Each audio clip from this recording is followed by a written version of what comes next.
lain dalam kasus tindak pidana korupsi, LPSK datangi lokasi penemuan jenazah Iwan Budi.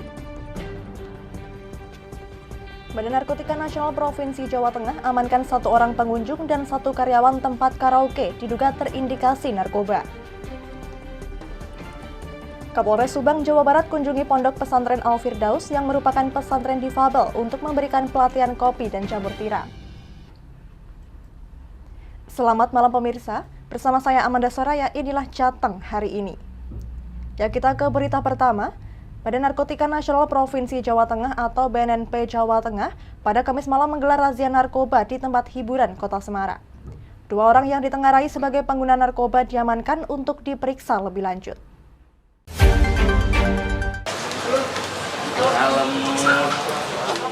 BNNP Jawa Tengah bersama tim gabungan dari unsur TNI, Polri, dan Satpol PP melakukan razia narkoba di tempat hiburan malam yang ditengarai rawan penyalahgunaan narkoba. Seluruh pengunjung hingga karyawan tempat karaoke diperiksa untuk mengetahui apakah mereka mengkonsumsi atau membawa narkoba. Pemeriksaan dimulai dari tas dan dompet, pemeriksaan pupil mata hingga tes urin. Dari hasil tes urin, petugas mengamankan 1 orang pengunjung dan 1 karyawan tempat karaoke, diduga terindikasi sebagai pengguna obat-obatan terlarang. Oleh petugas, kedua orang tersebut dibawa ke kantor BNNP Jawa Tengah untuk diperiksa lebih lanjut. Ada beberapa tempat yang kita lakukan, hasilnya adalah 2 orang positif benzo. Ya. Setelah didalami, ternyata yang 1 orang ini ada resep dari dokter karena ada penyakit tertentu, dan 1 lagi ini sedang kita dalami dan akan kita lakukan asesmen di kantor untuk mengetahui untuk apa penggunaan benzonya ini. Razia narkoba ke sejumlah tempat yang ditengarai menjadi lalu lintas peredaran narkoba akan rutin dilakukan BNNP Jawa Tengah sebagai upaya membersihkan tempat hiburan dari dampak buruk penyalahgunaan narkotika serta untuk mewujudkan Jawa Tengah yang bersih dari narkoba. Dari Semarang, Henufan, Lingkar TV, melaporkan. 3 orang saksi dalam kasus pembunuhan ASN Pemkot Semarang, Paulus Iwan Budi Prasetyo, yang jasadnya ditemukan dalam kondisi terbakar di semak-semak di kawasan Pantai Marina, Kota Semarang, mengajukan permohonan perlindungan dari Lembaga Perlindungan Saksi dan Korban atau LPSK. Dari hasil pengumpulan data dan keterangan dari para saksi ini, nantinya akan dibahas di tingkat pusat untuk memutuskan apakah akan dikabulkan permohonan perlindungan terhadap saksi atau tidak.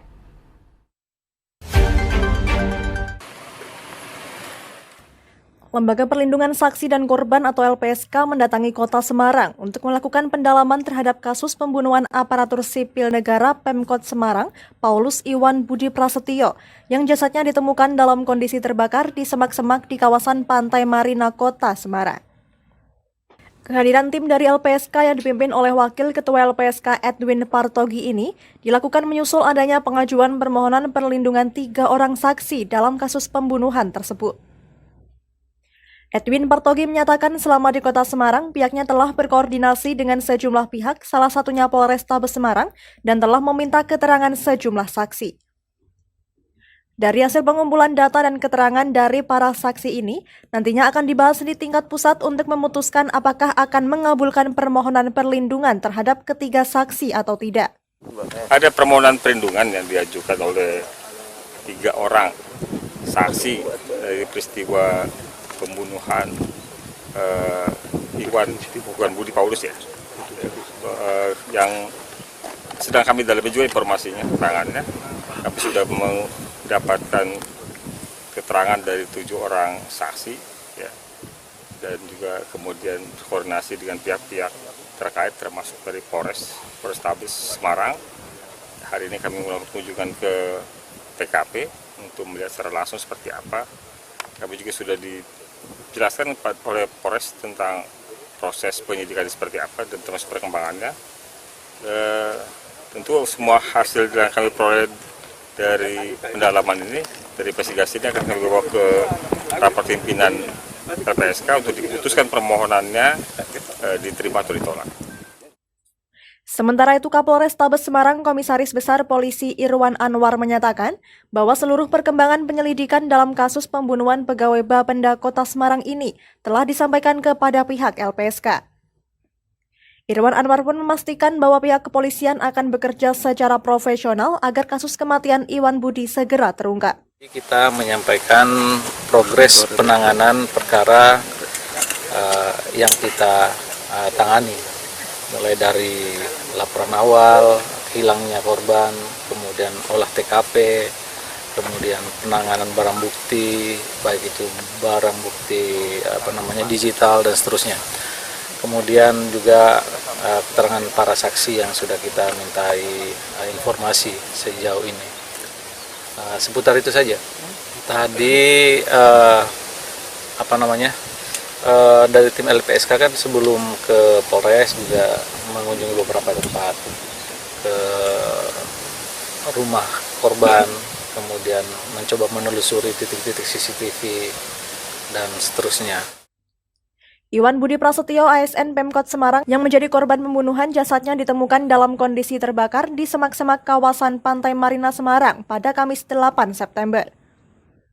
Sebelumnya Iwan Budi dilaporkan hilang sejak 24 Agustus lalu atau sehari sebelum dirinya diperiksa sebagai saksi di Ditreskrimsus Polda Jawa Tengah dalam kasus dugaan korupsi pengalihan aset.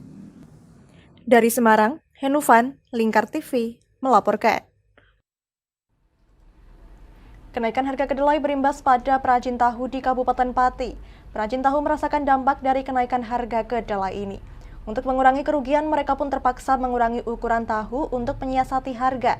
Setiap hari harga kedelai naik meskipun hanya sedikit.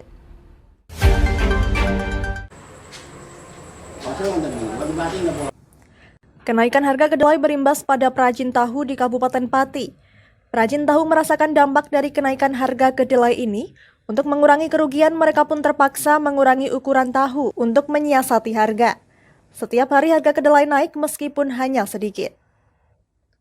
Salah satu perajin tahu Warno mengungkapkan ia mengurangi ukuran tahu hanya 1 cm saja. Untuk produksi tahu membutuhkan kedelai 1 kuintal per harinya. Warno menjelaskan kenaikan harga kedelai berlangsung selama bulan September ini. Harga kedelai naik mulai dari Rp50 hingga Rp500 per harinya. Saat ini harga kedelai mencapai Rp13.000 yang awalnya hanya Rp12.000 saja. Lanjutnya, akhir-akhir ini penghasilan menurun akibat kenaikan harga kedelai. Jika harga kedelai tidak terkendali, perajin tahu akan terbebani, mengingat biaya operasional dan kebutuhan karyawan yang ikut naik. Turun, Mas, batinane. Nah, nek mundak terus tak embutnya sama, price. Lah mereka domboten bakal domboten purun muda nek. Enggak kita sak domboten purun muda. Tak price. Pihaknya berharap kepada pemerintah untuk turut andil membantu perajin tahu, salah satunya mengendalikan harga kedelai. Dari Pati, Arlinda Maya, Lingkar TV, melaporkan.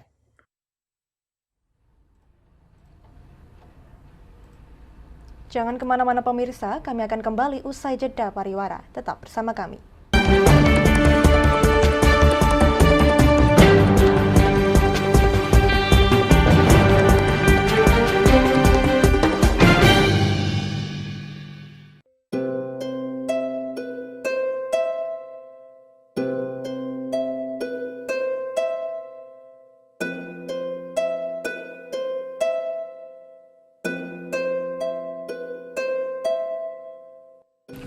Wah iki yo siaran TV apik temenan. Filme cocok karo suasanane. Elah. Lah bro ngene iki awan-awan kok. Iki lho nonton TV, Kang. Wah, kenal nedan kowe wong genang delok HP kok delok TV piye? Wah, kurang update kowe iki, Kang. Lho, maksudnya piye kok ngarane aku update itu? Iki lho delok aku nonton TV tenan. Apa kira nonton HP? Wong delok HP ngono kenal nedan apa iki. Iki lho delok siarane. Lho, kok iso ya? Yo TV apa? Jenenge Lingkar TV, Kang. Saiki erane TV kok ngene iki. Kok Lingkar TV nek dia awak dhewe panggone iso nonton TV lewat HP.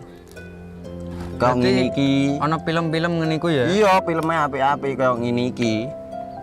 Awak dhewe nek sawah leren mbut gawe iso leren ndelok film-film ngene iki. Padha iso ngene iku. Iso, ora ketinggalan karo cah-cah kae.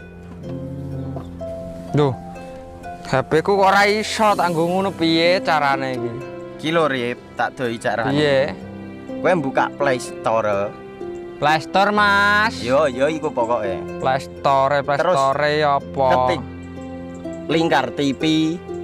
Engko lek wis ngono, klik install. Nah, engko wis ana metu menune Lingkar TV karek ndelok siaran apa ae. Film-filme apik-apik Rip. Berarti film channel Lingkar TV metu nang kene kabeh ra? Iso. Filme wah cocok karo suasana cara didelok ya. Oh, wis iki iso iki. Iya metu kabeh ngene TV-TV wah. Iya. Kondiange ya. Makane Lingkar TV ku filme apik-apik kabeh. Iya aku ngene kok. Lagi reti iki aku malah. Sekolo Iya. ana bocah-bocah ajak ndelok. Heeh ben seru nang kene ya, kawan. Wabek. Rene lo. Tak deloki apik-apik ana film Jos iki.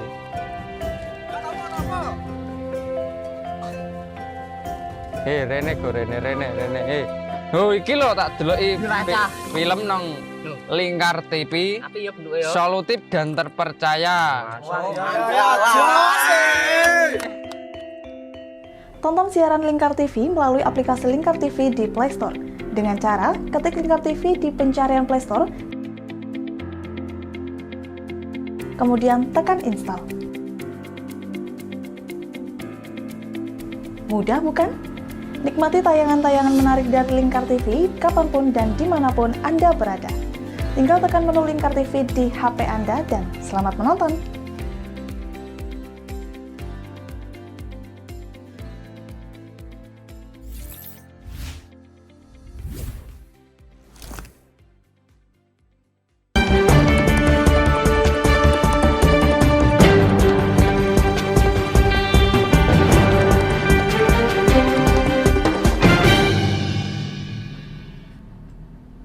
Masih bersama Jateng hari ini pemirsa, KPU Pati menggelar rapat koordinasi verifikasi administrasi perbaikan keanggotaan partai politik bagi 24 partai calon peserta pemilu 2024. Nantinya verifikasi administrasi perbaikan akan dimulai pada 1 Oktober hingga 9 Oktober mendatang. Potensi anggota di bawah 17 tahun hingga anggota berstatus sebagai ASN TNI Polri menjadi sorotan dalam verifikasi administrasi perbaikan nantinya.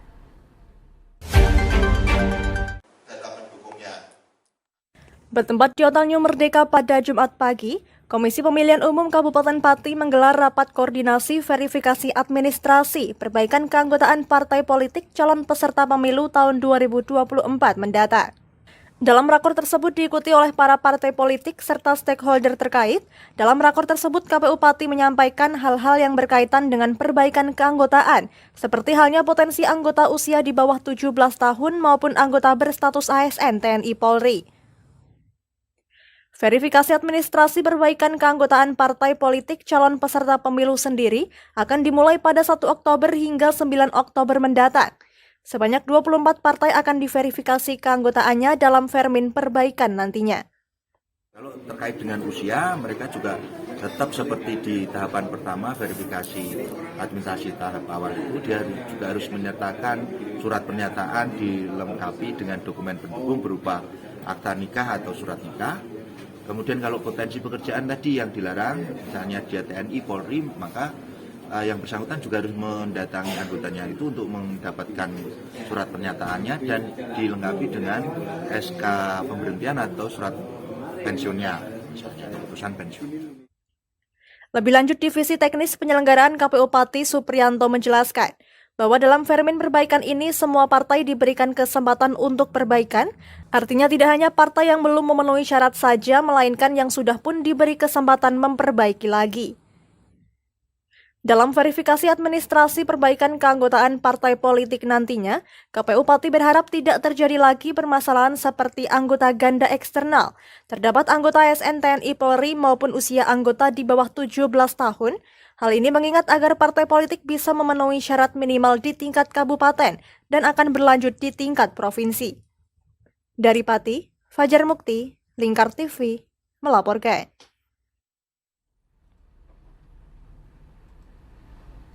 Kapolres Subang, Jawa Barat AKBP Sumarni mengunjungi Ponpes Difabel sekaligus Sekolah Luar Biasa Insan Tiara Bangsa Tampingan Boja Kendal, Jawa Tengah. Kedatangan Kapolres Subang untuk memberikan pelatihan pembuatan kopi dan jamur tiram bagi kaum difabel. Allah yang insya Allah berkahi. Atas dasar kecintaan dan kepeduliannya terhadap santri, terlebih lagi santri di Pondok Pesantren Al-Firdaus Kendal ini merupakan santri difabel sekaligus sekolah luar biasa. Kapolres Subang, Polda Jawa Barat dan rombongan sempatkan diri bersilaturahmi untuk memberikan motivasi terhadap santri di pondok tersebut sekaligus memberikan pelatihan pengembangan ekonomi kreatif. Giat ini dipimpin langsung oleh Kapolres Subang AKBP Sumarni bersama pembina Yayasan Tiara Bangsa Plus Faktullah Akbar. Acara ini menampilkan pemateri yaitu Kanit 1 Pidum Satreskrim Polres Subang Ibda Buana yang melatih barista dan Babin Kamtipmas Desa Mayang Bribka Dendi yang melatih budidaya jamur tiram, serta Ketua Ponpes Al-Firdaus Sarmuji, Kepala SLB Insan Tiara Bangsa Lulu, Wakil Kepala Sekolah Pondok Pesantren Difabel Yayasan Insan Tiara Bangsa Plus, serta para guru beserta santri Ponpes Al-Firdaus. Dalam giat ini semata-mata hanya untuk memberikan motivasi, sharing parenting, dan menyampaikan materi di bidang ekonomi kreatif untuk menumbuhkan kemandirian ekonomi bagi santri dan guru di Ponpes Difabel Al-Firdaus di Desa Tampingan, Kecamatan Boja, Kabupaten Kendal, Jawa Tengah. Kami dari Polres Subang datang ke Pondok Pesantren Al-Firdaus di Kendal ini karena sebelumnya juga pimpinan Pondok Pesantren ini, Pak Ustadz Akbar, datang ke tempat kami ya untuk ngobrol-ngobrol, diskusi gitu ya. Dan kami juga karena tahu di sini mendidik, membina, mempersiapkan anak-anak generasi muda yang kebetulan diberikan kelebihan ya, mendidik anak-anak yang luar biasa, anak-anak SLB gitu ya, yang punya kekhususan. Jadi kami merasa terpanggil untuk juga bisa memotivasi para guru-guru yang ada di Yayasan Al-Firdaus ini, Yayasan Insan Tiara Bangsa ini ya.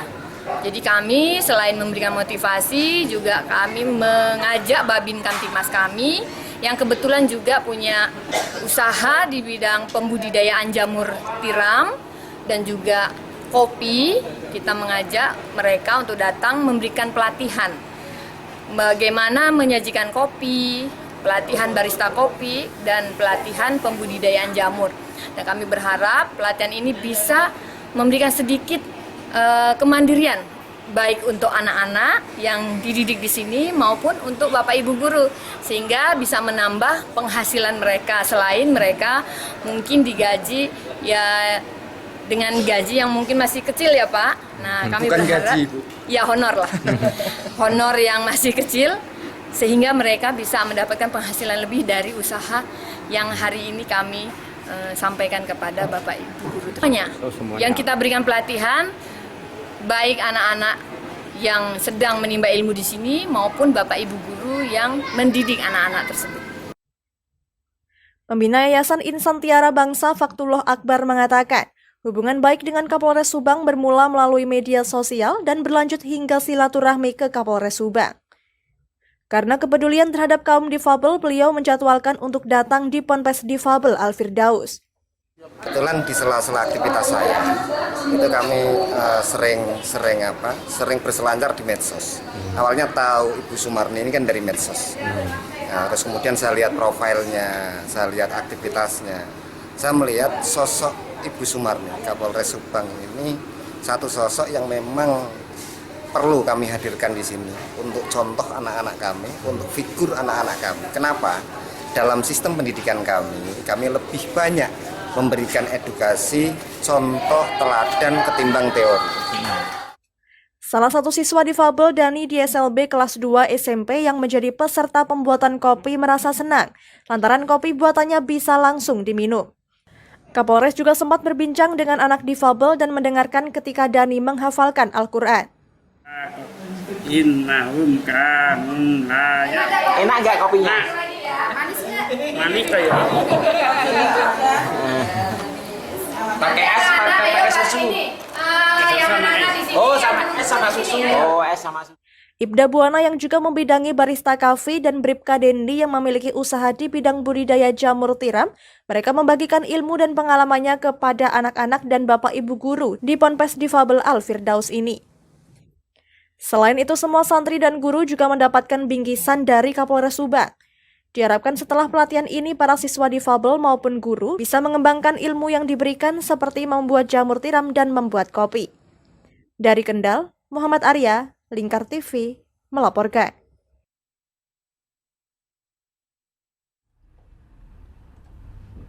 Berita tadi sekaligus mengakhiri kebersamaan kita kali ini. Terus saksikan Jalteng hari ini setiap pukul 21 waktu Indonesia Barat hanya di Lingkar TV. Akhirnya saya Amanda Soraya, mewakili seluruh kerabat kerja yang bertugas pamit dari hadapan Anda. Terima kasih dan sampai jumpa.